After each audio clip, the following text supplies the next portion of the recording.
तोही डॉक्टर नीता माने नगराध्यक्ष असताना त्याच्या नेतृत्वाखाली मंजूर झालेला आहे. दुसरा विषय,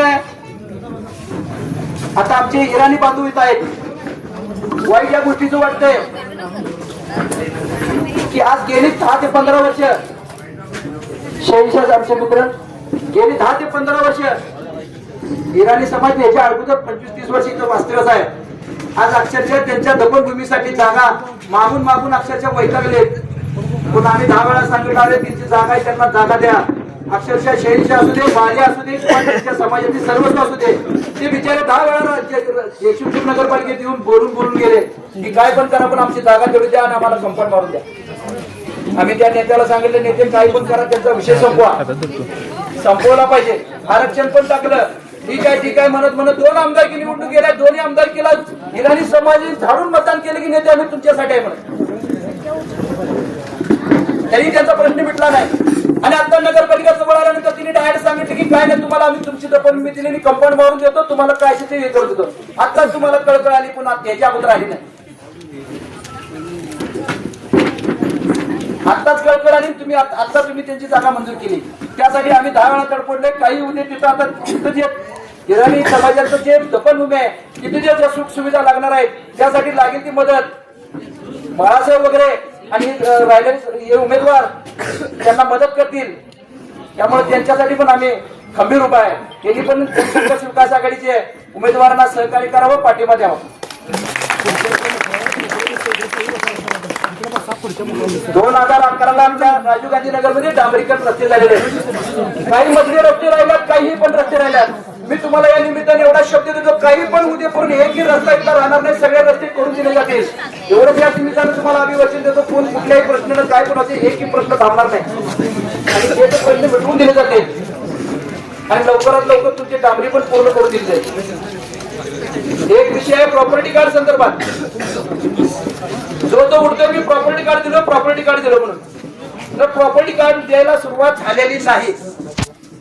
हे सगळं चुकीचं आहे. परवाची 66 किंवा 71 प्रॉपर्टी कार्ड वाटली गेली. हे प्रॉपर्टी कार्ड फसवी प्रॉपर्टी कार्ड आहेत. त्यांनी ज्याने कोणी मी प्रामाणिकपणे दिलं म्हणून सांगायचे, समोर मला उत्तर द्यायचं, मी त्याच्या प्रश्नाला उत्तर द्यायला मी खंबीर आहे. कारण सांगतो, त्यांच्या प्रॉपर्टी कार्ड दिल्यास त्या प्रॉपर्टी कार्ड म्हणजे त्याची 700 स्क्वेअर फूट जागा आहे, त्याला 200 स्क्वेअर फूट जागा कट करून दिला. त्यांना अजून विचारायला वाचलंच नाही. ठरलं होतं काय की आहे त्या परिस्थितीत आहे त्या ठिकाणी प्रॉपर्टी कार्ड घ्यावं आणि असाच ठराव मंजूर झाला. 2011 पासून ज्या झोपडपट्टी राजीव गांधी नगर मध्ये आहेत आहे त्या परिस्थितीमध्ये नियमितीकरण करून द्यायचं. पण त्यांनी तसं केलेलं नाही आहे. आता कुणीही काही सांगेल की मी तुम्हाला झोपडपट्टी नियमित करून देतो, मी काय तुमच्या घरात करून देणार नाही. ज्या जनतेने तुम्हाला निवडून दिले म्हणून तुम्ही ते काम करलाय आणि तुमचं कर्तव्य आहे, आमचं पण कर्तव्य आहे. त्यामुळे जनतेला सांगण्याची कोण गरज नाही की मी प्रॉपर्टी कार्ड करून देतो, तुम्ही देत नाही, प्रशासन देते आणि प्रशासनातर्फे आपण करून घ्यावं.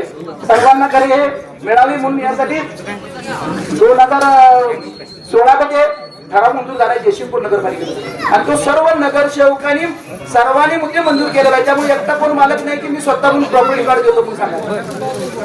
अनेक विषय आहे की राजीव गांधी नगर मध्ये प्रॉपर्टी का लवकर मिळणार नाही हे सांगतो. 10-15 वर्ष झालं प्रॉपर्टी कार्ड देतो, घर नियमित करून करतो म्हणून सांगतात. परंतु अजून 10-15 वर्ष झालं राजीव गांधी नगर मध्ये राहिलेलं ते आरक्षण अजून उठवलं गेलं नाही. जोपर्यंत आरक्षण उठत नाही तोपर्यंत झोपडपट्टी नियमित करणं होत नाही. हे कटू सत्य आहे. हे तुम्हाला तुमच्यासमोर कुणीही सांगणार नाहीये आणि सांगत पण नाही आहे. पण मी स्वतः सांगतो, या बाकीच्या जागेवर झोपडपट्टी तिथं आरक्षण टाकलंय. कारण का त्यांना अजून पुढच्या पण निवडणुका लढवायच्या आहेत. तिने लवकर तुम्हाला प्रॉपर्टी कार्ड देणार नाहीत. पण मी एवढं सांगतो की लवकरात लवकर आरक्षण उठून तुम्हाला झोपडपट्टी नियमितकरण करण्यासाठी जे लागेल ते कष्ट आम्ही करायला तयार आहे. याच्या आधी पण वगैरे संघ होता, तिथून पुढे पण तुमच्या संघ राहील. एवढंच मी तुम्हाला अभिवचन देतो आणि तुम्हाला लवकरात लवकर प्रॉपर्टी कार्ड मिळवून देण्यासाठी आम्ही प्रयत्न करतो.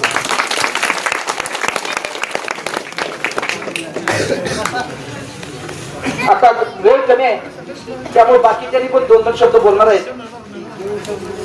त्यामुळे सर्वांचं स्वागत करतो आणि माझी विनंती आहे